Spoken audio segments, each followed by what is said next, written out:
First question है, बक्सर के युद्ध में अंग्रेजी सेना का नेतृत्व किसने किया था? तो यह किया था हेक्टर मुनरो ने। बंगाल में द्वैध शासन कब से कब तक चला? तो यह चला था 1765 से 1772 तक। अगला क्वेश्चन है, वर्ष 1798 ईस्वी में लॉर्ड वेलेस्ली द्वारा प्रस्तावित सहायक संधि को स्वीकार करने वाला सबसे पहला भारतीय शासक कौन था? तो यह था हैदराबाद का निजाम। भारत का प्रथम गवर्नर जनरल व वायसराय कौन था? तो भारत का प्रथम गवर्नर जनरल व वायसराय लॉर्ड मिंटो था।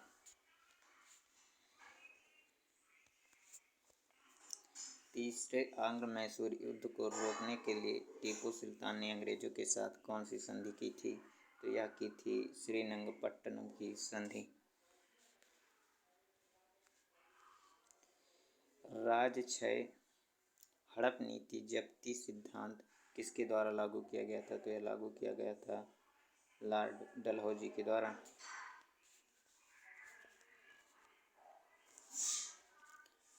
किस सिख गुरु ने फारसी में जफरनामा लिखा था? तो यह लिखा था गुरु गोविंद सिंह ने।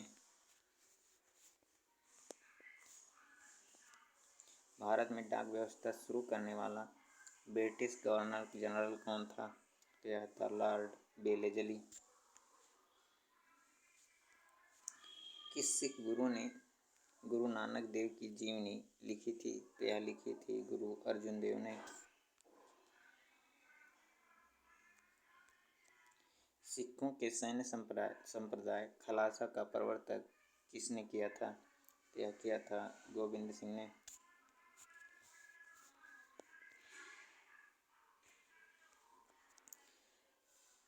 सत्रह सौ सत्तावन में सिराजुद्दौला किसके द्वारा पराजित किया गया था?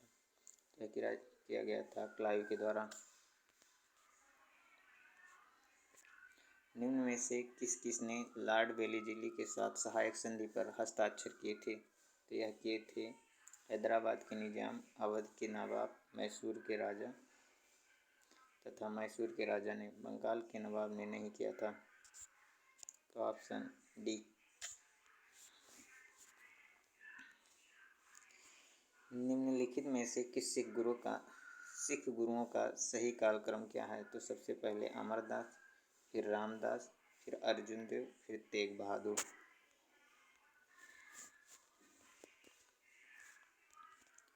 सुगौली की संधि किसके बीच संपन्न हुई थी? तो यह संपन्न हुई थी ईस्ट इंडिया कंपनी और नेपाल के बीच। टीपू सुल्तान की मृत्यु 1799 में कहाँ हुई थी? तो यह हुई थी श्रीरंगपट्टनम में। हड़प्पा नीति के अंतर्गत कौन से भारतीय राज्य कब्जे में लिए गए थे? तो यह लिए गए थे हड़प नीति के अंतर्गत कौन से भारतीय राज्य कब्जे में लिए गए थे? तो यह लिए गए थे झांसी, नागपुर तथा सतारा।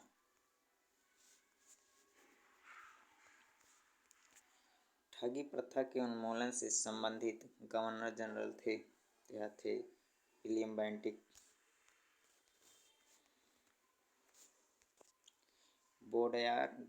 वोडेयार किसके शासक थे? तो यह थे मैसूर रियासत के। टीपू सुल्तान की राजधानी थी श्रीरंगपट्टनम। लॉर्ड क्लाइव को बंगाल का गवर्नर जनरल बनाया गया था। तो यह बनाया गया था 1757 में। भारत का प्रथम गवर्नर जनरल था। तो यह था कॉर्नवालिस। द्वैध शासन की नीति को किसने समाप्त किया था? तो यह समाप्त किया था वारेन हेस्टिंग ने। अंग्रेजों का सर्वाधिक विरोध किसने किया था? तो यह किया था मराठों ने। पलासी के युद्ध में अत्यधिक ऐतिहासिक महत्व क्या था, क्यों था? प्लासी का युद्ध अत्यधिक ऐतिहासिक महत्व क्यों था? तो यह इसलिए था क्योंकि इसने बंगाल में ब्रिटिश वर्चस्व के लिए मार्ग प्रशस्त किया और उसके बाद संपूर्ण भारत पर ब्रिटिश नियंत्रण के रास्ते को खोल दिया। ब्रिटिश सरकार भारतीयों को आधुनिक शिक्षा देना चाहती थी। इसमें उनका क्या उद्देश्य था? तो भारत में अपनी राजनीतिक सत्ता सुदृढ़ करना। प्रशासनिक अव्यवस्था के आधार पर डलहौजी ने किस राज्य को ब्रिटिश साम्राज्य में मिलाया था? तो यह मिलाया था अवध को। आदि ग्रंथ का संकलन किसने किया था? तो यह किया था गुरु अर्जुन देव ने। भारत में आधुनिक शिक्षा की नींव किसने डाली? तो यह डाली थी 1835 के मैकाले के मिनट से। निम्नलिखित का सही कालानुक्रम क्या है? तो सबसे पहले लॉर्ड क्लाइव, उसके बाद वेरेन बेंसीटार्स, उसके बाद में कार्टियर, फिर Warren Hasting. Option number B.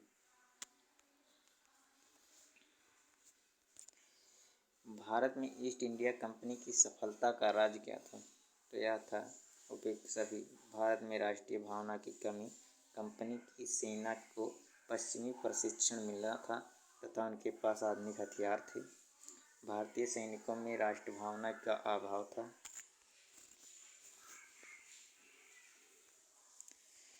Bharat में निम्न वायसरायों में से किसके काल को Indian Penal Code, civil procedure code और क्रिमिनल प्रोसीजर कोड पारित किए गए थे? तो यह किए गए थे लॉर्ड कैनिंग के कार्यकाल में। निम्न में से ब्रिटिश सरकार का वह गवर्नर जनरल कौन था जिसने भारत में डाक टिकट शुरू किया था? तो यह किया था लॉर्ड डलहौजी ने। सती प्रथा का अंत करने तथा ठगी को समाप्त करने का श्रेय किसको जाता है? तो यह जाता है लॉर्ड बेंटिक को।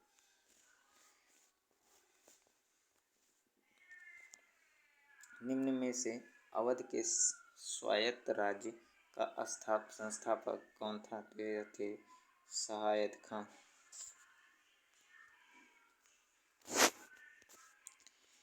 निम्नलिखित में से किसने मीर कासिम शुजाउद्दौला के साथ मिलकर ईस्ट इंडिया कंपनी पर युद्ध की घोषणा किया और वे बाद में बक्सर के युद्ध में अंग्रेजों से पराजित हुए? तो यह शाह आलम द्वितीय ने। ईस्ट इंडिया कंपनी और बंगाल के नवाब के बीच प्लासी का युद्ध हुआ। उस समय मुगल सम्राट कौन था? तो उस समय मुगल सम्राट था शाह आलम द्वितीय। ईस्ट इंडिया कंपनी के नेतृत्व में रॉबर्ट क्लाइव का उत्तराधिकारी किसे नियुक्त किया गया था? तो यह था वारेन हेस्टिंग। नवाब सिराजुद्दौला एवं ईस्ट इंडिया कंपनी के बीच संघर्ष का प्रमुख कारण क्या था? अंग्रेजों ने व्यापार छूट का दुरुपयोग किया।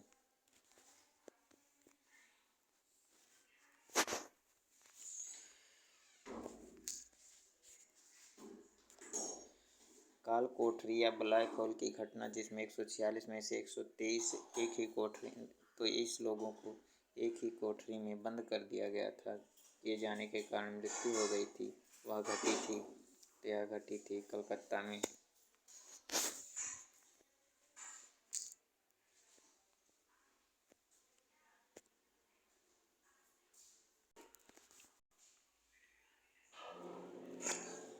प्लासी के युद्ध के बाद भारत के लिए शाश्वत दुख की काली रात आरंभ हुई, यह किस बंगाली कवि ने कहा था? तो यह कहा था नवीन चंद्र सेन ने।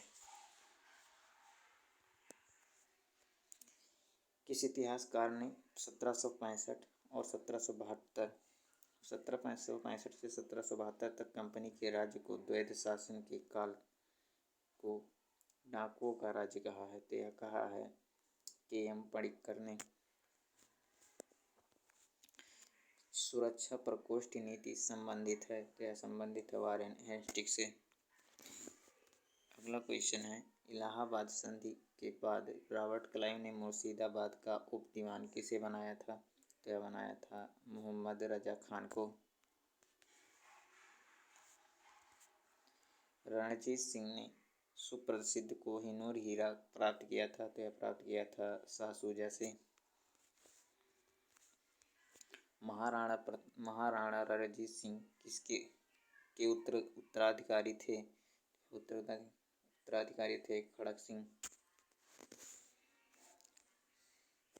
निम्न का सुमेल कौन सा सही सुमेलित नहीं है? तो सुमेलित नहीं है वारेन हेस्टिंग द्वारा द्वितीय आंग्ल मैसूर युद्ध में आंग्ल मराठा युद्ध, बाकी लॉर्ड कॉर्नवालिस अस्थायी बंदोबस्त से, वेलेजली सहायक संधि से, लॉर्ड बेंटिक 1829 का 17वां रेगुलेशन से संबंधित है। किस सिख गुरु ने विद्रोही राजकुमार खुसरो की सहायता रेगुलेशन धन एवं आशीर्वाद से की थी? तो यह की थी अर्जुन देव ने।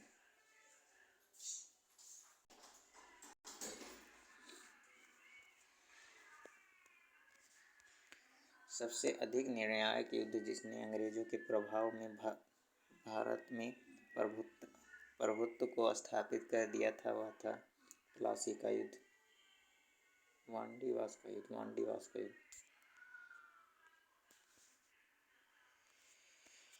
1 नवंबर 1858 को महारानी विक्टोरिया का घोषणा पत्र इलाहाबाद में पढ़कर सुनाया था लॉर्ड कैनिंग ने। रणजीत सिंह किस मिसल से संबंधित थे? तो शुकर-चकिया। तथाकथित कुशासन के आधार पर किस गवर्नर जनरल ने मैसूर राज्य के प्रशासन को ले लिया था? तो यह ले लिया था वारेन लॉर्ड विलियम बेंटिक ने।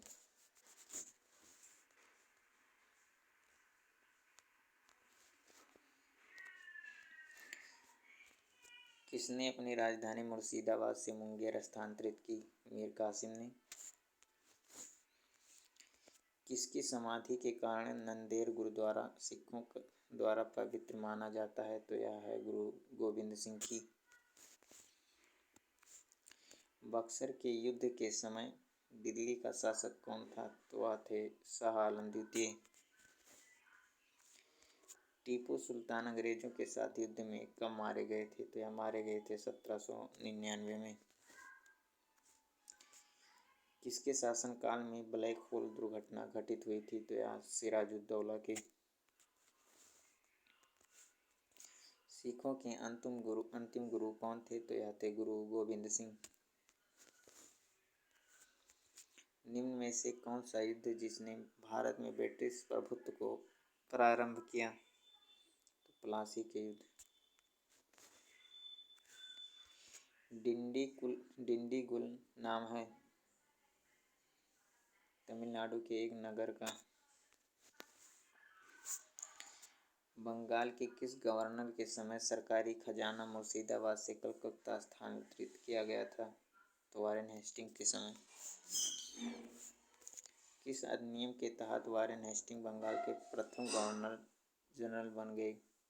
1773 के रेगुलेटिंग एक्ट के तहत। किसके समय में कलकत्ता में प्रथम न्यायालय की स्थापना की गई थी? तो वारेन हेस्टिंग के समय। बंगाल के किस गवर्नर जनरल ने के काल में पिट्स इंडिया एक्ट पारित किया गया था? तो वारेन हेस्टिंग।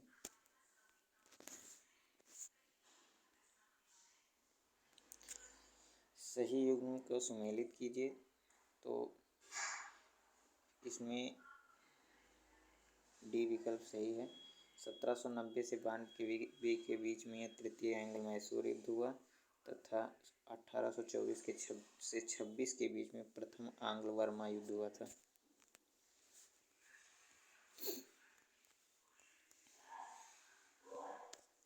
भारत में ब्रिटिश शासन के दौर निम्न में से निम्नलिखित राजसी राज्यों पर विचार कीजिए। तो ब्रिटिश द्वारा सम्मिलित या विलय का सही क्रम क्या है? तो यहाँ है 3, 2, 1। पहले सतारा, फिर संबलपुर, फिर झांसी। निम्नलिखित भारतीय शासकों में से कौन था जिसने विदेशियों में आधुनिक पद्धति से दूतावास स्थापित किए थे? तो वह था टीपू सुल्तान। ब्रिटिश भारतीय राज्य क्षेत्र का अंतिम प्रमुख विस्तार डलहौजी के समय। ठगों के दमन में निम्न में से कौन संबंधित था? तो यह था कर्नल स्लीपमैन। 1707 में औरंगजेब की मृत्यु के बाद मोहम्मद मुअज्जम किस नाम से मुगल राज सिंहासन पर बैठा? बहादुर शाह।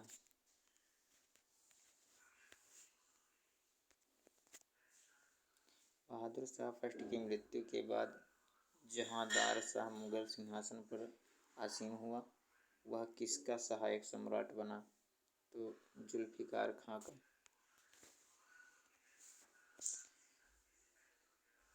फर्रुखसियर किसके सहयोग से मुगल बादशाह बना? तो सैयद बंधु के। नृप निर्माता कहा जाता है सैयद बंधुओं को। सैयद बंधुओं ने मराठा के सहयोग से किस मुगल सम्राट को सत्ताच्युत कर हत्या कर दी? तो यह था फर्रुखसियर को।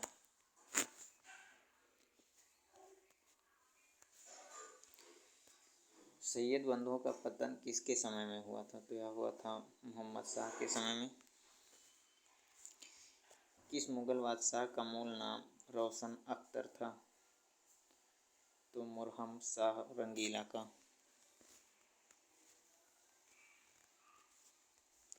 भारत पर आक्रमण करने वाले किस ईरानी शासक को ईरान का नेपोलियन कहा जाता है? तो नादिर शाह को।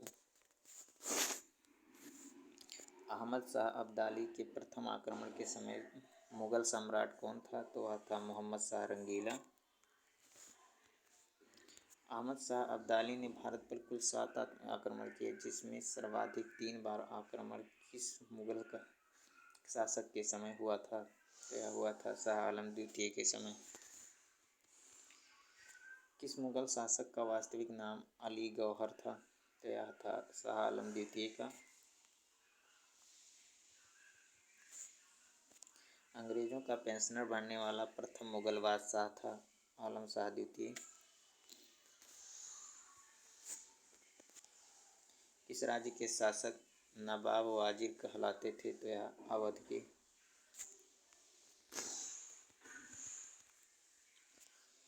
किसने ग्रामीण जाटों को एक सैनिक शक्ति के रूप में संगठित किया? तो यह किया था चूड़ामन ने।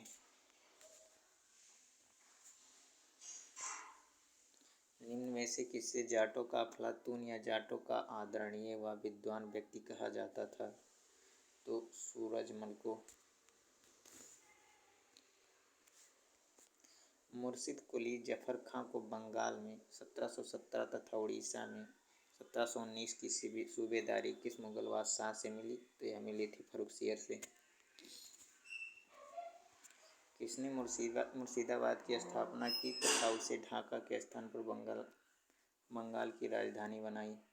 तो मुर्शिद कुली जफर खां ने। बंगाल के नवाब अली वर्दी खां का उत्तराधिकारी कौन था? तो सिराजुद्दौला। पंजाब के राजा रणजीत सिंह की राजधानी कहाँ थी? तो यह थी लाहौर। निम्न में से कौन सा एक दिल्ली में नादिर शाह के सैन्य अभियान की सफलता के लिए संभव कारण नहीं था? तो यह आक्रमण सेना द्वारा बेहतर सैन्य प्रौद्योगिकी का प्रयोग, बाकी कमजोर मुगल सम्राट, उत्तर पश्चिम सीमांत मजबूत रक्षा अभाव, दिल्ली की रक्षा के लिए विलंब से तैयारी।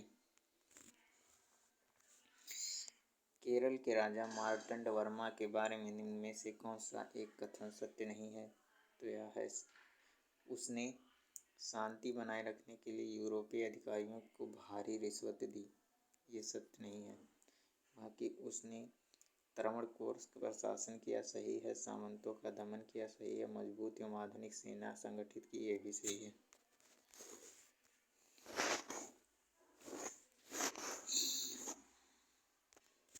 पंजाब में सिख राज्य के संस्थापक थे रणजीत सिंह। प्रथम आंग्ल मैसूर युद्ध एवं द्वितीय आंग्ल सिख युद्ध के समय पंजाब का राजा कौन था? तो यह थे दिलीप सिंह।